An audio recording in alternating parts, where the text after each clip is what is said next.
Okay, hello everybody. I welcome to day 3 of the 5-day Kickstart to a diet-free life challenge. I'm going to just hang out here for a second.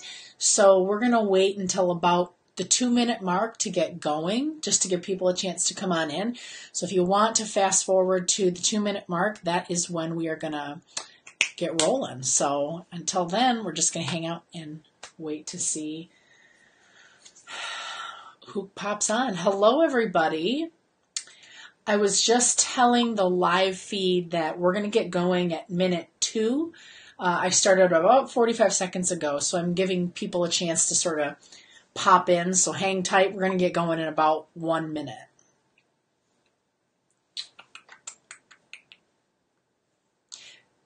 Hello, Iris. Who else is here? I see another name. Just drop a hello in the comments. Like I said, we're going to get going in about 45 seconds. Just giving people a chance to pop on to get going. So again, if you're watching the recording and you want to just zoom past to the content, go to about minute 2, and that's where we're going to get going.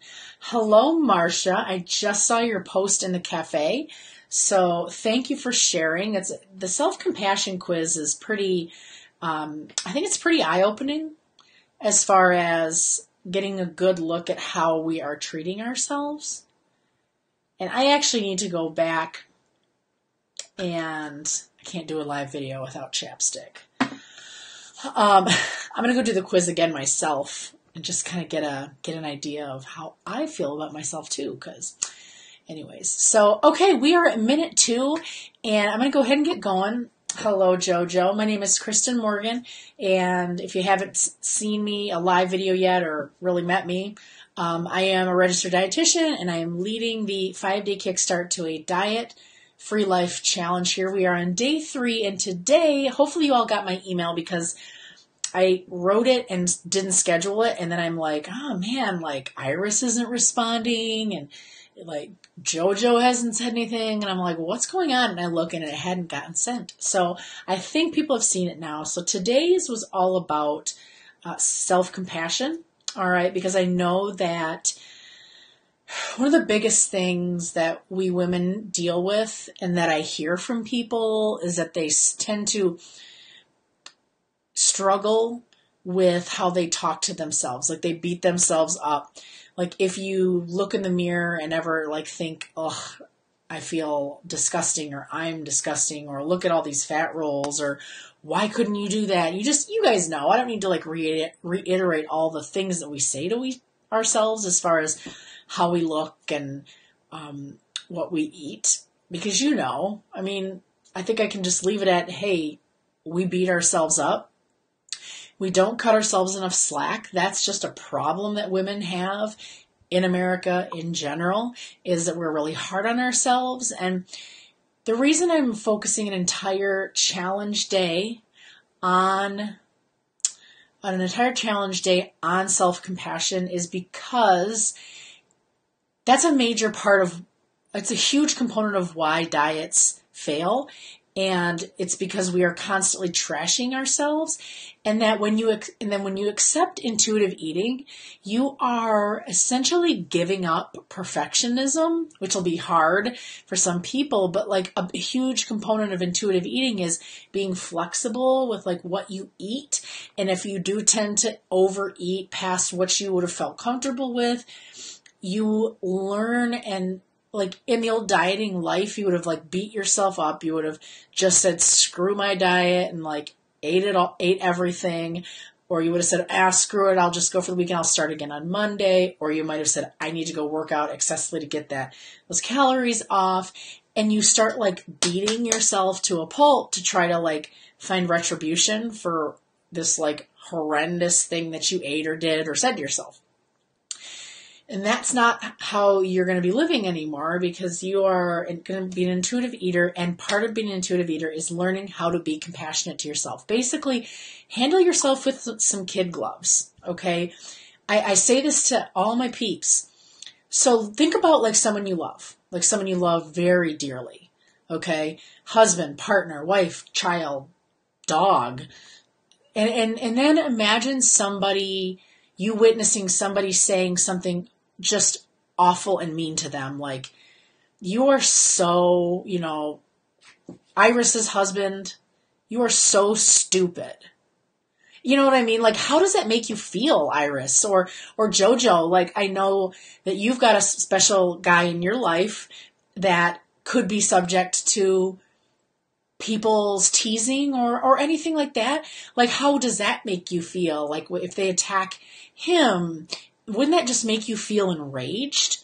I mean, I'm only touching on personal, and Iris's husband, you're not stupid if you're listening, but you get what I'm saying. Like, wouldn't it just like make you want to rage? Like, just fly off the handle? I mean, I don't know about you, but I would. I mean, don't talk to someone that I love like that ever. Okay. And I would just like turn into like a crazy woman. So my question to you is like, are you as valuable as that person? Yes. So if you talk to yourself that way, why is that okay?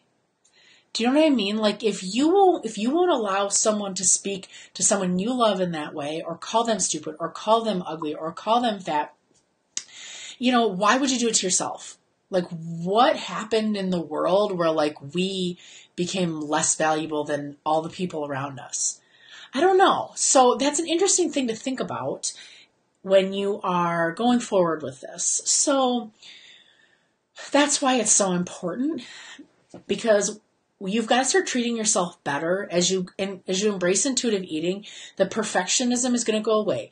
The strict diets are going to go away. You're going to do things that probably in your previous dieting life you would have never considered doing, like maybe having a Hershey's chocolate bar after 9 p.m., which I did last night. And those things are okay. And like, you need to be able to get a practice in place for caring for yourself when your old dieting self comes back and wants to beat the crap out of you. Okay. So I talked about it in the email about being mindful and looking at, and I won't go into the email because the information is there. And it's basically when you're beating yourself up, you take a minute and you become mindful of the situation, and you take all the feelings and judgment out of it and you see it for what it is. You're kind to yourself for a moment, and then you will recognize that you're not alone. Okay, but that's in the email. But tonight I wanted to do something a little different and just lead you guys through a guided meditation. And this meditation is about 5 minutes. It's nothing crazy. You don't necessarily need to have candles lit. This is it isn't actually even a meditation that I created. It's from the same gal that did the self-compassion quiz.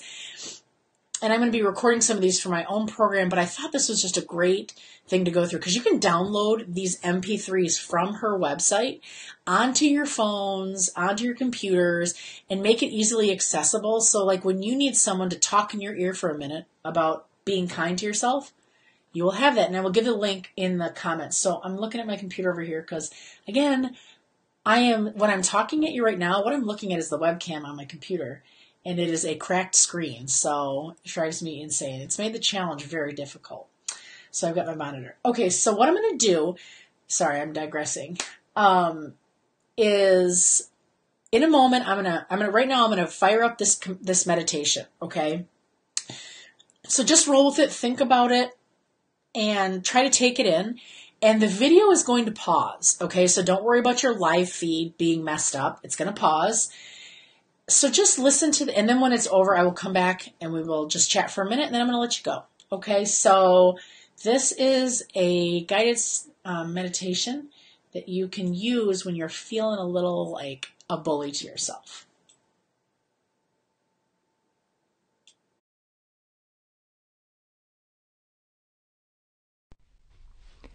This practice is called the self-compassion break.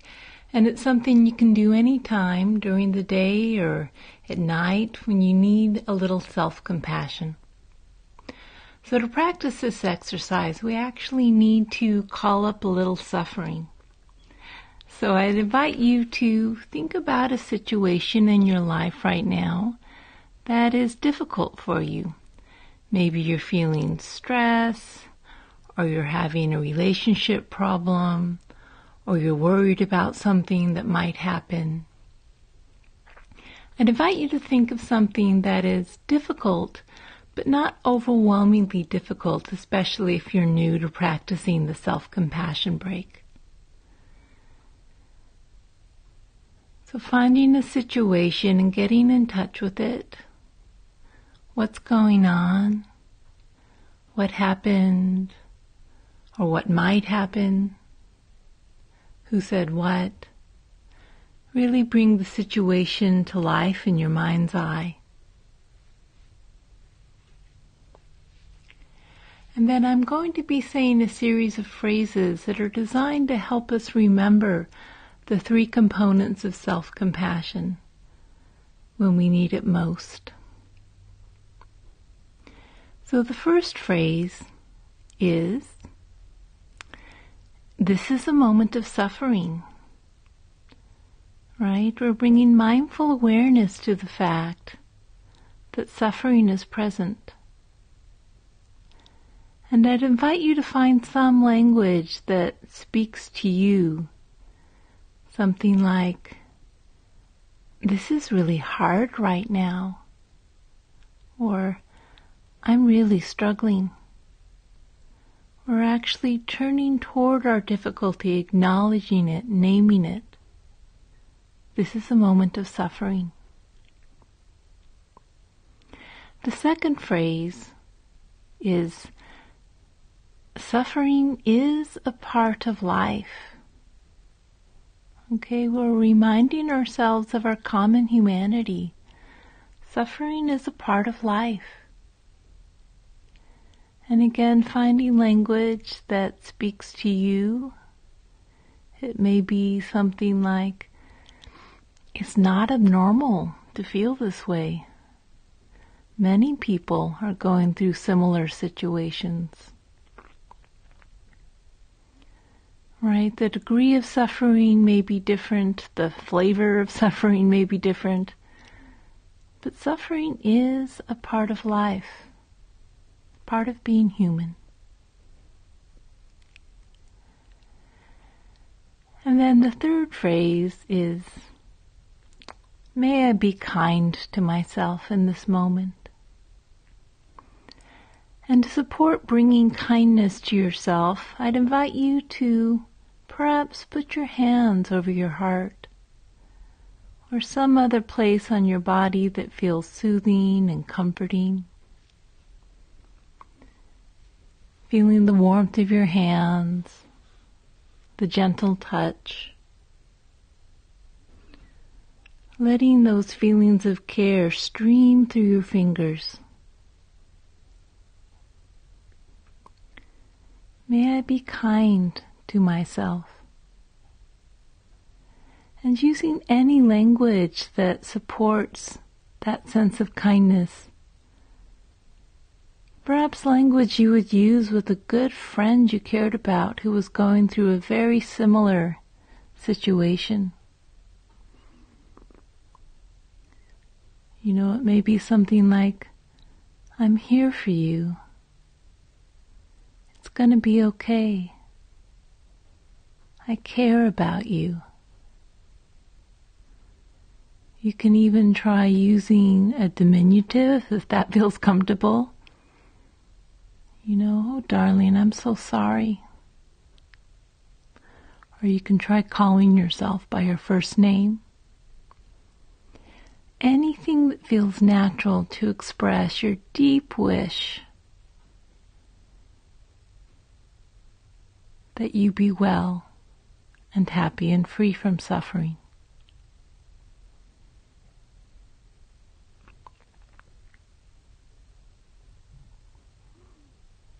And then letting go of the practice and noticing how your body feels right now. Allowing any sensations to be just as they are. Allowing yourself to be just as you are in this moment.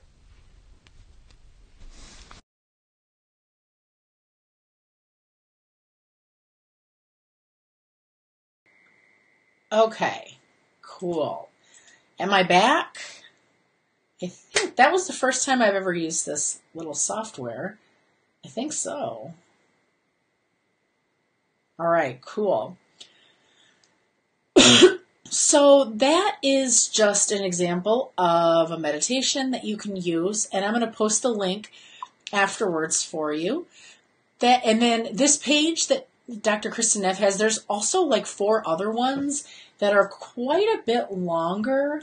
Like one is affectionate breathing. There's one about a compassionate body scan, which I highly recommend. Loving kindness meditation. So, I'm not super into meditation myself as far as in the traditional sense, but I am a huge fan of being exposed to positivity, and I'm getting into a new meditation practice because it doesn't have to be, like I said, candles and home, like anything crazy, but just like taking the time to come into yourself can drastically change how you see yourself and your journey and your mistakes, and drastically increase your like recovery time from those times where you feel the diet mentality beat you down, or you feel the way you look makes you beat down. So by making this positivity a part of your life and this compassionate like mindset, you are setting yourself up for success, okay? Because if negativity worked, none of y'all would be here, right? I wouldn't be here. So, a body scan to ground yourself, so important. So awesome.